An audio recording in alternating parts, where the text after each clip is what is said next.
ahima mopuma be okay. Mekeho chi the mazla dene ma go straight to the point. Maka wasa chi adene wo no ana.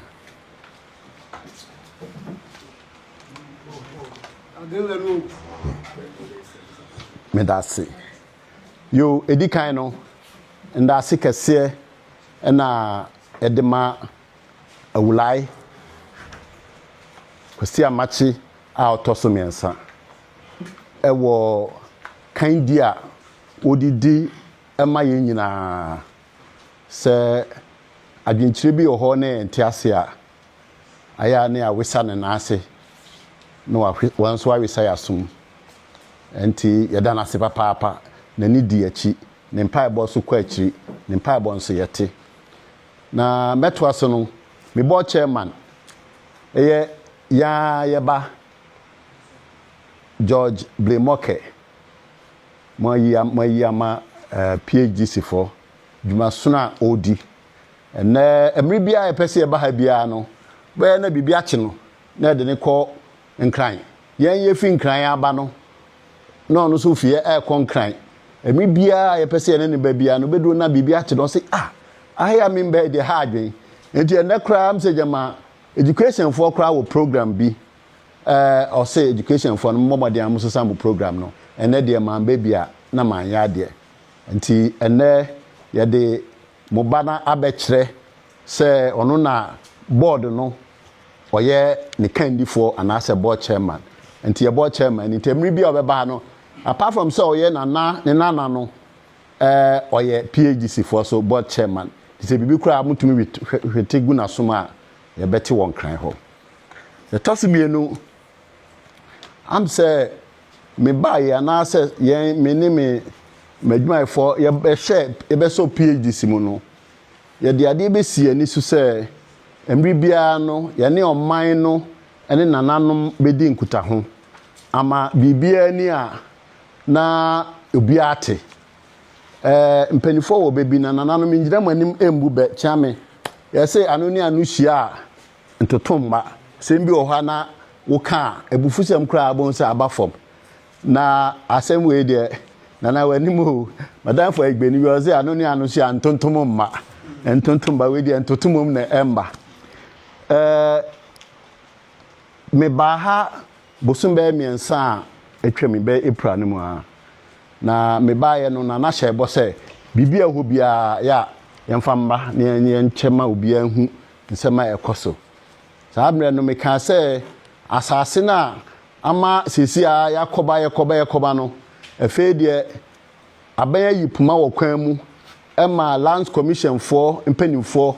ba besusu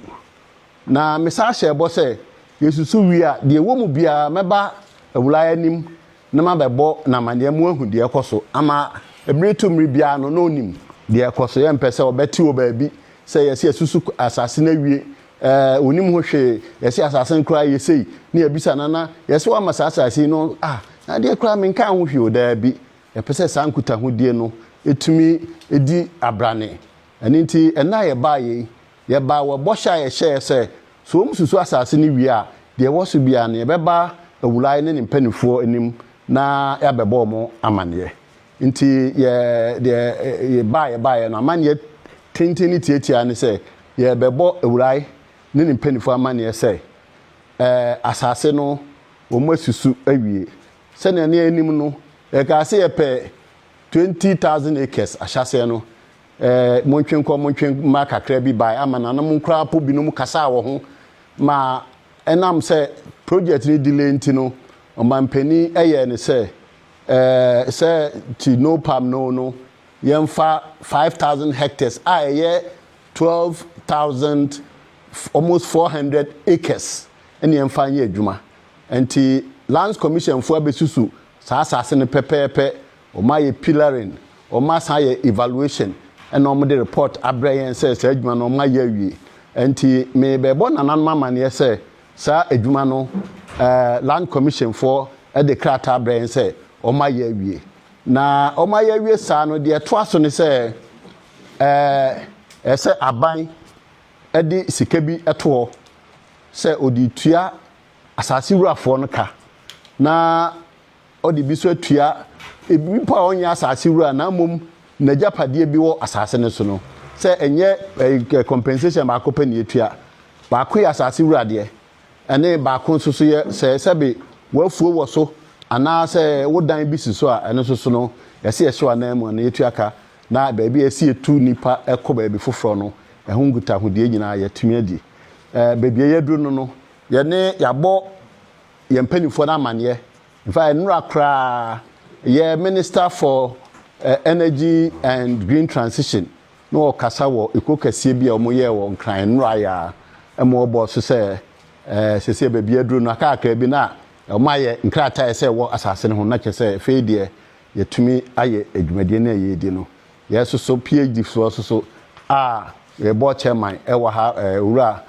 blemoke oha no yesu ehwe ekwan foforo bi a yɛbɛfa so a yɛbɛtumi ayɛ ne ntentem sa aban de no kra no mpo delay kakra hu sɛ aban mu nioma yɛ no aya na nkrata pi ka on fa no yesu so yɛni mre pi sa sanse investors no de sana ya yɛtade tugya no ma mutie social media ne eyi de mu sɛ investor bi bebe a me make sure sɛ aba sɛ investor we aba oni abekasa yakọ level we say enche bia kra omanpani nankasa efre yen am say investors bi fi kata eba ne na so ma ofre yen e ma ye betie enkomodi a one mpanifo no edi eni bi nti aka asase na sisi ediska no ebe se sasika yi ye de ba betua asase buafo ene wo mu a omunu ade a na asa omajapade bi wo asase no so eka tie ba bia yaduru ɛwɔ adwumadie no ɛno no investors no de fa ye no madi nkutaho ama ebi nkura de ɔma yɛ ɔma sɛ September ya no ɔmpɛ sɛ wɔn ɛba asase no so yaka kyerɛ aban ya wɛ na ka aban we adwuma ya aban adwuma nti yɛn na mo mpanifo abɔ ɔma ama ne ɛkyɛ sɛ ɔmo esiesie ɔmo ho ma mek fanto